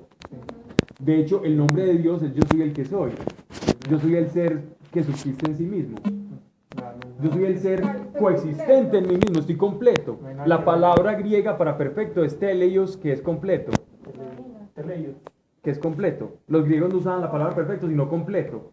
Dios es perfecto, Dios es completo en sí mismo, a él no le falta nada. Pero como a nosotros nos falta algo, entonces ese vacío clama por ser llenado. Y cuando uno siente un vacío, ponga mucha atención e identifique qué vacío, porque Dios le está diciendo, yo tengo respuesta para eso. A Dios le encanta que nosotros identifiquemos el vacío, porque de esa manera nos vamos a llenar de él. Sin vacío es imposible buscar a Dios. Se te hace rutina, y por rutina se te hace materialidad, se te hace un culto material y no un culto espiritual. Y no va a haber adoradores en espíritu y en verdad si no hay un vacío espiritual que clame por su Señor y por su Padre. A veces tiene la gente cae en unos sufridos con un buenismo. Claro. Y cuando, por ejemplo, pasa mucho cuando los hijos de los cristianos heredan a Dios, pero por herencia de sus papás. Por tradición solamente. Exacto, y solo cuando sienten ese vacío en su vida es que llaman a Dios. Claro. Y lo experimentan. Claro. Y ocurre también en los seminarios. Yo les he contado muchas historias de encuentros que he tenido con seminaristas que no creen, sino que están ahí porque eso les da una posibilidad económica para ayudarle a sus familias, porque cuando son diocesanos ellos tienen un sueldo y tienen derecho a manejar y a tener bienes, ¿cierto? No a heredar, pero sí a tener bienes. En el derecho eclesiástico. Entonces, y se va haciendo como una rutina, una materialidad de culto. Pueden ser personas muy buenas, de verdad. Pero si no hay espiritualidad en el culto, no hay nada. No hay nada. Más vale un tipo super calamidad, pues, super calavera, que se arrepiente y se acerque a Dios sabiendo lo que es. Y le diga 3 palabritas, no muy bien dichas. Que uno que hable muy bien, diga 20 palabritas y solo sea materialmente. Y esto es lo que empieza hablando. Eso es lo que empezó hablando en el capítulo 5. ¿Sí ven lo importante? Porque en esa persona que vos decís que debe haber ahí sinceridad. Necesidad. ¿Sabes lo que es? Hay verdad. Hay verdad. Yo creo que la palabra ahí sería hay verdad. Se sabe lo que se sabe. Por eso Jesús decía hay verdad en ti. Cuando tú eres judío, de verdad un judío, es decir, hay verdad en usted, es un judío genuino, es un judío que sabe que tiene que venir el Mesías, que es un pecador, usted sabe eso. Los fariseos creían que estaban haciendo las cosas muy bien. Había mentira en ellos. La verdad es lo que hace aquí la diferencia. Dios mira la verdad y la mentira en ti. Dios mira la verdad y la mentira con la que nosotros nos acercamos a Él. Y esa verdad lo que lo llena a uno. Esa verdad es la que produce la sintonía con Él y la respuesta de Dios. Y por consiguiente, pues la plenitud o que Él te llene de ese vacío, ¿cierto? Ok. Vamos muy bien y con buen tiempo, ¿no? Bueno, falta lo que Sí, ya lo tengo en mente. Entonces, eso yo creo que ya cuando empieza a leer el próximo párrafo, que nos da el tiempo, porque son las I12, nos da. Y Natalia ahorita nos va a contar de qué se estaba riendo.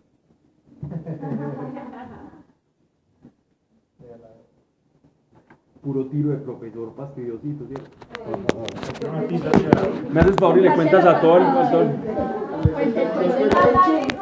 ¿Cuántas veces no escuché yo? ¿Cuántas veces no me dijeron eso a mí? Se pasó. Cuenta el chiste para que todo Era una empanada, eso no bien. Tenía el Manuel por delante.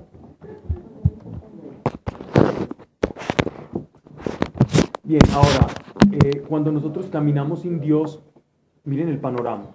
El hombre sin Dios, el hombre ateo.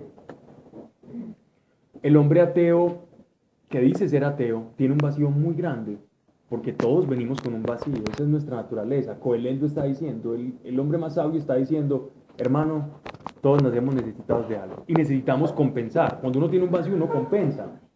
Uno compensa. Con su ego, o sea, con su propio ego en griego significa con su yo. Usted puede compensar con su yo. Con intelectualismo va a compensar. Yo soy él, yo no sé qué, yo no sé qué, pero no creo en Dios, no creo en nada, y uno se muere y nada se lleva y ahí quedó, ¿cierto? Ahí hay un vacío que está intentando llenar en ese afán, todos, en ese afán. Si uno se pone a meditar en esa persona, ¿qué está haciendo él? Una lucha por la supervivencia. Él solo está sobreviviendo en este mundo. Nacer, crecer, reproducir y morir. Ah, sí, yo no voy a dejar que la muerte me coma, entonces yo voy al médico, pago mi EPS, eso Dios no existe y toda la cosa, y muere experimentando un vacío sin nunca ser llenado, el vacío real, porque ese vacío es espiritual, ese vacío no es material, nada en este mundo te puede llenar ese vacío. ¿Por qué no te puede llenar nada de este mundo? Porque nada de este mundo es tuyo, nada de este mundo te pertenece. Realmente lo que le pertenece a uno es lo que uno se puede quedar. Si alguien se pudiese llevar el anillo de la primera, del matrimonio, el medalloncito de la primera comunión, si uno se la pudiera llevar a la vida postrera, uno podría decir, a la eternidad, ese anillo de verdad que a usted le pertenecía.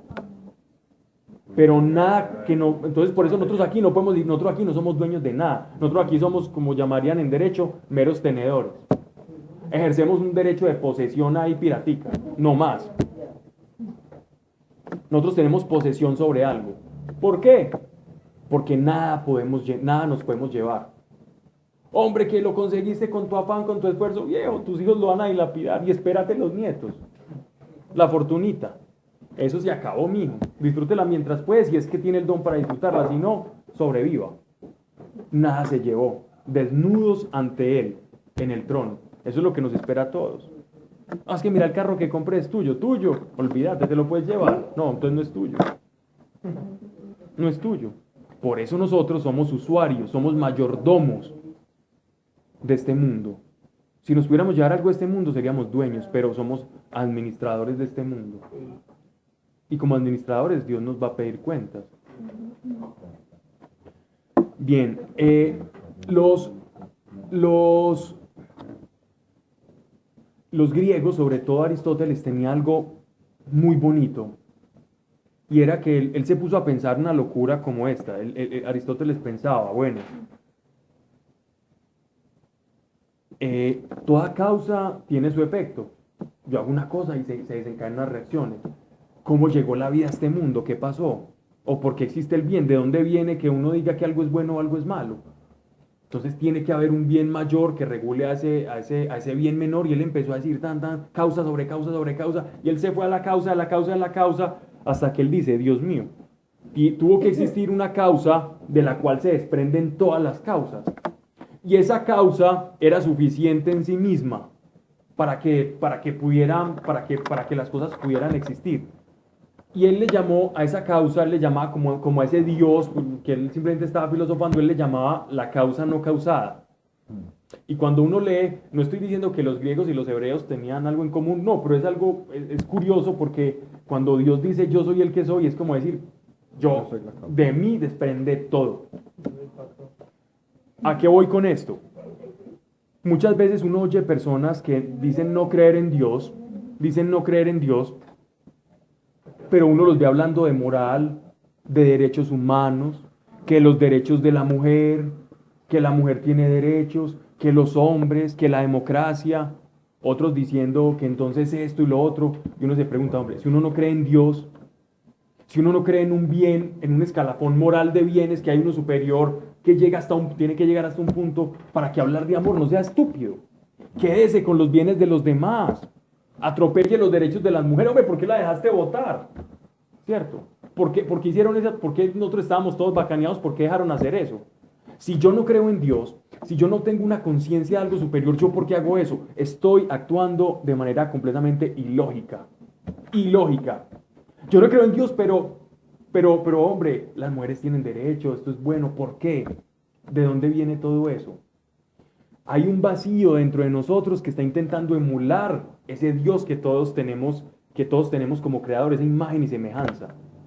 Diga que no cree, y diga que... pero con los actos demuestra una incongruencia total. Y uno dice, ¿por qué? No, porque eso es bueno, porque eso es loable, porque los derechos de los animales, ¿pero por qué? ¿Pero por qué? Si vos estás en la ley de la selva, si no existe Dios, es la ley del más fuerte, papá.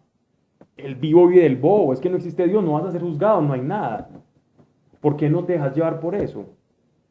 Porque hay algo por dentro. Eso le va a pasar al mundo en algún momento, ¿no? Sí, claro. Pues, claro. Igual, eso le va a pasar al mundo en algún momento. Pues yo digo que también es como una forma de subsistir. Sí. Pero yo, ¿por qué hablo de qué manera voy a subsistir dándole derechos y reconociendo cosas? justamente eso, pues, No, como pero- mientras no hay la necesidad de, pues, de acabémonos todos.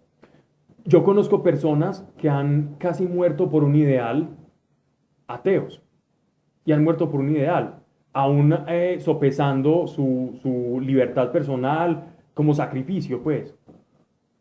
¿Por qué? ¿En aras de qué? ¿De dónde viene ese altruismo? ¿De dónde viene eso? ¿De dónde nace? Si no hay una causa mayor. Negando esa causa mayor, ¿no? A lo que me refiero es que eso es ilógico.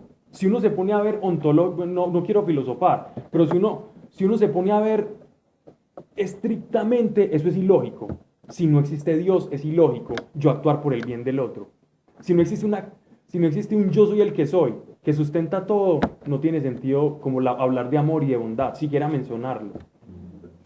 Siquiera mencionar ética, así se duerme. Erika, pues, Es que qué pecado. Está cansada.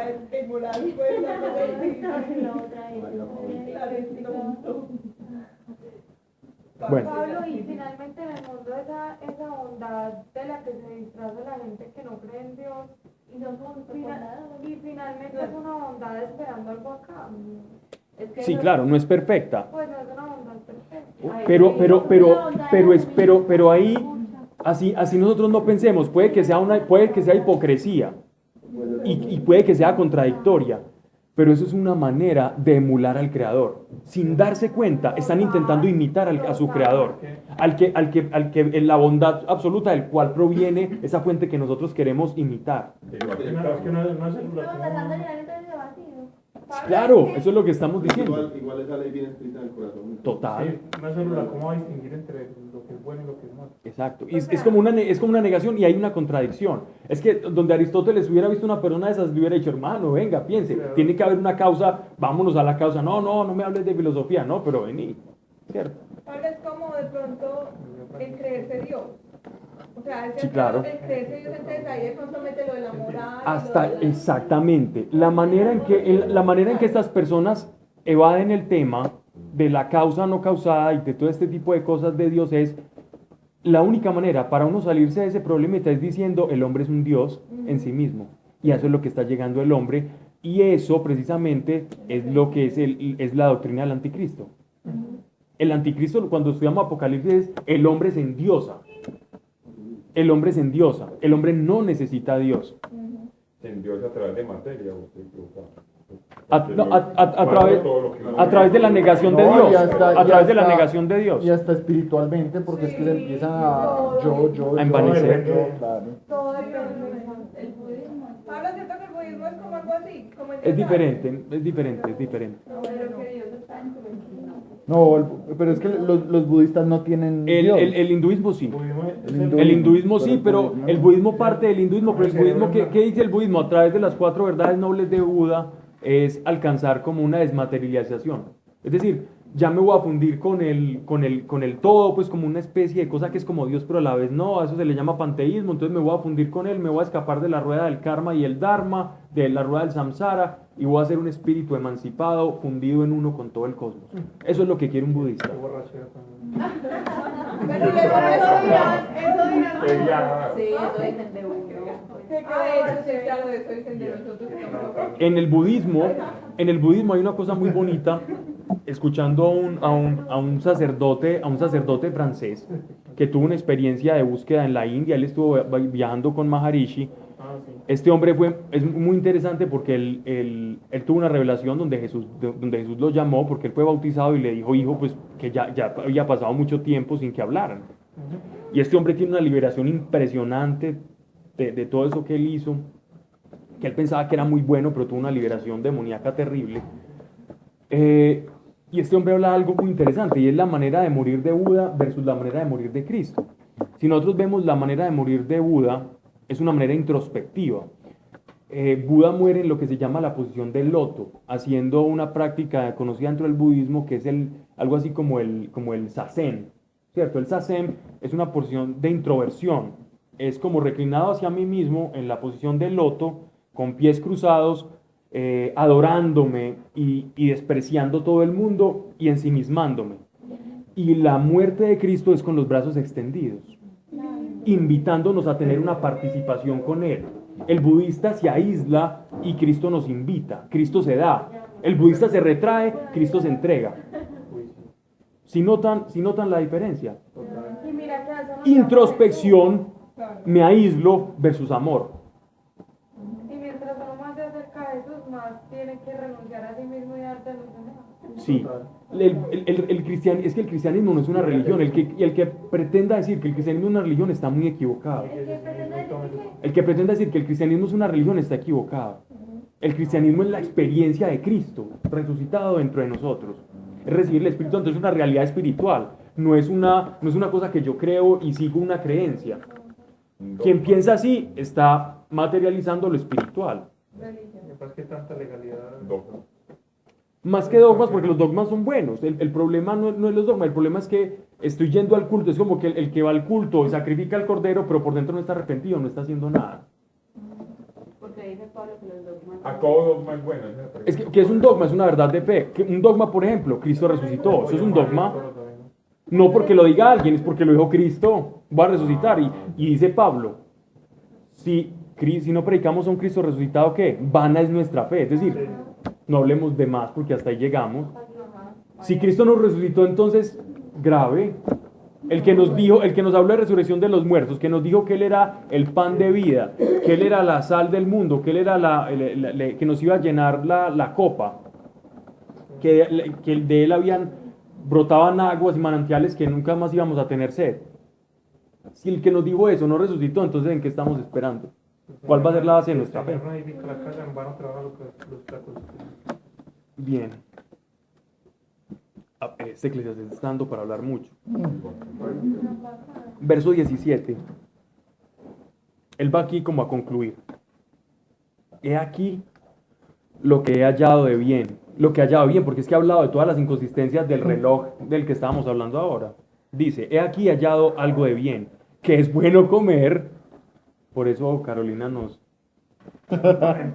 beber y disfrutar en medio de tantos afanes con que se afana el hombre debajo del sol, los contados días que Dios le concede, pues esa es su parte. Aquí nos está hablando del contentamiento, no de la felicidad. La felicidad es una facultad natural del ser humano, ¿cierto? Es nuestra naturaleza, es nuestra herencia. Que en la vida nosotros vamos adquiriendo preocupación, sí, pero la felicidad es nuestro estado natural y es el estado al que estamos llamados. Pero el contentamiento va unido al carácter. El apóstol Pablo decía, he vivido en la pobreza, o escasez dicen unas traducciones más elegantes, he vivido en la riqueza, o en la abundancia dicen las traducciones elegantes, mas en todo tengo contentamiento. El contentamiento es una capacidad que adquirimos por medio del carácter. El contentamiento es estar... El contentamiento no depende de la circunstancia que yo esté viviendo. No depende de la circunstancia que yo esté viviendo. Eso sí, para que exista contentamiento, para que exista plenitud, tengo que estar bien, ¿cierto? La característica es que tenga una revelación de Dios o que Dios me toque para tener plenitud, no hay de otra. Para tener contentamiento, tengo que tener una circunstancia adversa, ¿cierto? Yo tengo que tener contentamiento en una circunstancia adversa. Ahí es que necesito tener contentamiento. Contentamiento no es lo mismo que conformarme. Cuando uno está, es decir, conforme con algo, no es que tenga contentamiento. Yo me resigné, sí, no, Dios, yo ya acepté, a mí me tocó esto así, hermano, pues yo quería viajar a Israel y pues nunca pude, ya, sí, Señor, sí, gracias. Pues. Hombre, yo sé que vos me amás, Señor, te quiero mucho, pues. Gracias, Dios, yo soy creyente, sí, papá, sí, te amo y voy a seguir cantando todas las cancioncitas y todo. Y lo amo mucho. Pero ¿sabe qué, Señor? Sí, yo ya acepté, sí. Es como la novia que le dice al novio, mire, no, yo ya sé que usted no me abre la puerta del carro, no, usted es así, yo ya sé. Y todo el cuento. La resignación puyástica ahí. Y que hay que hacerla, eso cala, esas cosas, pero no muy a menudo, pero eso cala. De vez en cuando es bueno. Sí, pero suaves. No muy seguida porque ya se vuelve cantaleta y la cantaleta eso sí es terrible. Bien, Pablo, Dios te está transformando. así. Amén. Bueno, entonces, ya me perdí. Contentamiento.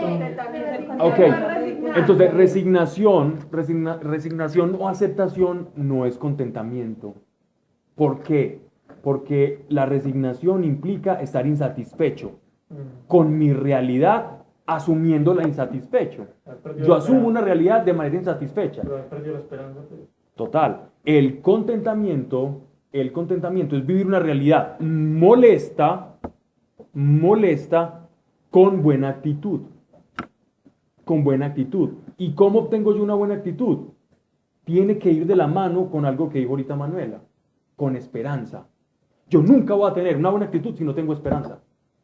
Sin esperanza nunca vas a tener contentamiento. Nunca esperes estar contento en una situación si no hay tener contentamiento si no tienes esperanza en algo. O sea que el contentamiento depende de tu calidad de esperanza. ¿Y saben cómo traduce la Biblia esperanza? Fe. Yo no puedo tener contentamiento en última sin fe. No puede haber cristiano contento, no feliz. No estoy hablando de felicidad, estoy hablando de contentamiento. Estoy viendo maluco, pero no, es que algo va a pasar. Yo sé que algo va a pasar y yo no me voy a quedar acá. Y yo no puedo tener ese contentamiento sin fe. Sin fe.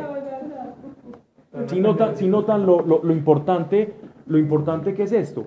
Entonces, nosotros no somos nosotros no somos Salomón. Podemos ver la vida como Salomón, sí, pero tenemos otra revelación. Tenemos la revelación del Mesías. Y el Mesías dice esto en Isaías para que tengamos en cuenta. Pablo, pero es que el contentamiento no depende de la situación, mientras que la resignación sí. Claro. La resignación sí depende de la situación, el contentamiento no. Exacto. Una otra diferencia. Bien, Isaías 55:1. Para que vean algo bien bonito. Para terminar, vamos a ver esto, ¿cierto? Cuando hablas de contentamiento y hablas de fe, sí. Es decir, en este momento tiene un proceso de fe. Sí. Con Dios. Sí, señor. Uno al cada vez conocer va a tener un punto más duradero en eso, es decir, tener un carácter, tener un punto de búsqueda de Total. Ese contentamiento. Total. Pero el hombre nunca va a llegar a la plenitud. Pues, sí va a llegar, no aquí. O va a tener, aquí podemos tener unos momentos de plenitud muy grandes. Aquí podemos tener momentos en los que uno dice, qué rico experimentar esto toda la vida. Cuando estamos en un momento de calidad con Dios, experimentando algo de su gloria, eso es maravilloso. Eso, usted dice, no, y es que hay más. ¿Cierto? Y uno dice, ¿qué es esto tan rico? Y uno es como si se quisiera fundir con él. Pero la plenitud es eterna. Exacto. Puede uno tener el contentamiento simplemente, el contentamiento es cómo llevar la carga que tenemos por existir en este mundo tan lleno de vicisitudes. Es un plus al que Dios nos llama y que Dios nos concede a todos por ser hijos y por tener esperanza. Todos estamos llamados al contentamiento y Pablo lo decía, soy contento en lo poco y soy contento en lo mucho. Él no está diciendo, es que yo me conformo con lo mucho y me conformo. No está diciendo, no está hablando de conformarse, nunca. Porque hay muchas personas que intentan decir que es que el apóstol Pablo se conformaba. Él se conformaba, y usted tiene que resignarse, mire, él era pobre y no. Él decía contentamiento, no resignación. Es muy diferente. Pues cuando me ha pasado es cuando me hago la pregunta como que, bueno, y si tengo esto, y si no lo tengo, ¿qué? Igual, y encuentro que mi corazón igual soy feliz. No depende de eso. O sea, es imposible hacer eso, llegar a ese punto sin fe, es imposible. Pablo, pero también pasa, por ejemplo, últimamente me estaba pasando a mí que empezamos a pasar malos momentos y también se le vienen pensamientos pues pucha, ¿será que yo tengo que aprender a vivir así? ¿Será que siempre me toca conformar con esto? ¿Será que me falta humildad? ¿Será sí, que esas preguntas son sensatas y son buenas, hasta el punto en que esas preguntas no te afanen la mente y tengas multiplicidad de pesadillas. Muchos sueños. ¿Sí me hago entender? Mire que él es sabio en su consejo. Vaya cosita por cosita, una a una. No se ponga a pensar en todo lo malo que usted es. Porque si uno se pone a pensar eso, te digo que la lista es terrible. Y aparte de eso, vas a matar el contentamiento. Vas a matar el contentamiento, que Dios nos está invitando a que tengamos contentamiento y que el contentamiento depende de nosotros. Él ya nos dejó la mesa servida, pero el contentamiento depende de nuestro carácter. Dejar que Él nos vaya desarrollando el carácter. Y Dios no quiere que estemos mirando todo lo malo. Eso es como si uno tuviera un hijo pequeño y el niño le estuviera diciendo todo el día lo feo que es. No, mi hijo, vea, pues usted tiene ojitos claritos, pues, alguna cosita. Uno le saca el plusecito al niño, pues, por feito que sea.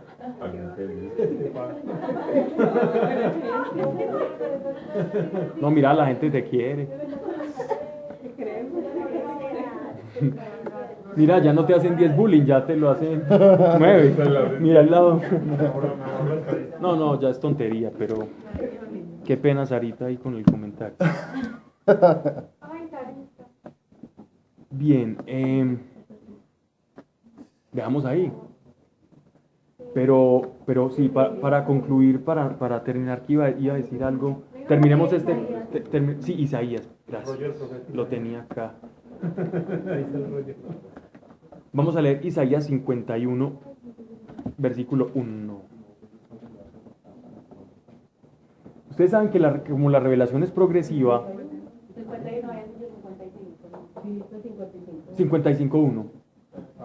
Ustedes saben que la revelación fue progresiva y vamos a hablar de lo que nosotros tenemos ahora. Incluso lo tuvo Isaías, pero Isaías vino mucho tiempo después del rey Salomón. Salomón todavía no tenía claro la idea del concepto del Mesías. Él sabía, yo sé que Moisés dijo que iba a venir uno después de él, que iba a hablar cara a cara con Dios, ahí está, y que nos iba a explicar toda la ley y todas las cosas. Y a veces ellos le llamaban Hameshía, el ungido, ¿cierto? Ellos le llamaban así. Pero no sabía mucho más Salomón de esto, pero Dios fue revelando en sus corazones la necesidad, porque un vacío clamaba por ser llenado. Ellos decían, no, esto no nos da, eso es insatisfecho. Y Dios les fue mostrando a través de ese vacío la necesidad de un Salvador.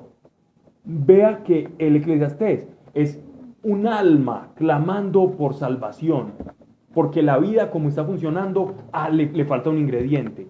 E Isaías tenía la respuesta para Salomón. La respuesta está en el capítulo 55, versículo 1, palabras que Jesús se atribuye a sí mismo y que las recitamos en el Evangelio todo el tiempo, en el templo. Vamos a leer. Bendito. ¿Alguien quiere leer? Isaías. Ya pues.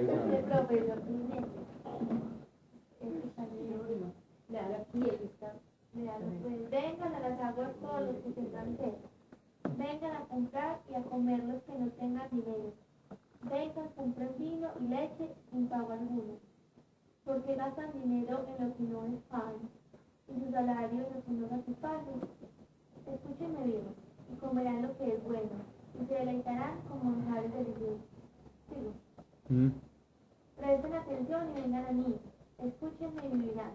Haré con ustedes un pacto eterno, conforme a mi constante amor por David. Lo he puesto como testigo para los pueblos, como juez supremo. Sin duda convocarán a naciones que no conocían y naciones que no te conocían. Correrán hacia ti. La idea del Señor tu Dios es en Israel. ¿De quién están hablando? Si ven, yo tengo lo que ustedes necesitan. Ese vacío, esa sed que ustedes tienen, venga que yo tengo, vengan a mí que yo tengo. Eso es Jesús. Claro, ese es el Mesías. Este texto, ¿por qué trae este texto? Porque el judío más anticristiano del mundo sabe que este texto, todos, sin lugar a dudas, no hay rabino que sea reconocido mundialmente que no reconozca que este texto, Isaías 55:1, signifique el Mesías y sea atribuido al Mesías de Israel. No hay ninguno. Y por eso lo traje a colación. Porque es lo que ellos saben que necesitan. Palabras que Jesús nos da a nosotros. Jesús se atribuye todo esto. ¿A ustedes no les parece como estar leyendo el Evangelio este capítulo de Isaías? Esa es la solución para el Eclesiastés. Pero sigamos en la próxima clase. Vamos a hablar. Porque todavía queda alguna tela para cortar. Padre nuestro, gracias, Señor, por cada persona. Padre, les bendecimos, les llevamos con bendición, en el nombre del Padre, del Hijo y de tu Santo Espíritu, Señor, perfecto y prometido. Gracias Gracias aquí porque, Señor, no estamos hablando tonterías, Padre. Y porque si estamos acá, Dios, es porque queremos ser mejores y mejores para ti. Padre, gracias porque hemos descubierto, Señor, quién es el Mesías. Gracias porque nos has dado a conocer ese nombre. Gracias y gracias. Porque a pesar de que tenemos necesidades, vacíos, preguntas, asuntos sin resolver, aún pecado, Señor. Gracias. Porque no somos pródigos. Gracias porque tenemos casa. Y gracias porque te tenemos a ti, Señor, como nuestro Padre. Y gracias por Cristo. Gracias por tu Santo Espíritu. Padre, que no se haya dicho aquí cosa alguna que no sea para edificar. Si es así, Señor, sáquela de la mente y sobre todo del corazón. Mas si se ha dicho aquí cosa alguna para edificar, que permanezca en nuestro corazón, se quede, haga morada allí y podamos poner por obra en nuestras manos todo aquello que hemos aprendido, Señor. Primeramente quien habla también, Señor, en todos aquellos, Padre, que han escuchado, en el nombre de Cristo Jesús, llenos en paz. Amén. Así. Un loco. Mira, organizado. Qué güey. Como lo saco todo el tiempo.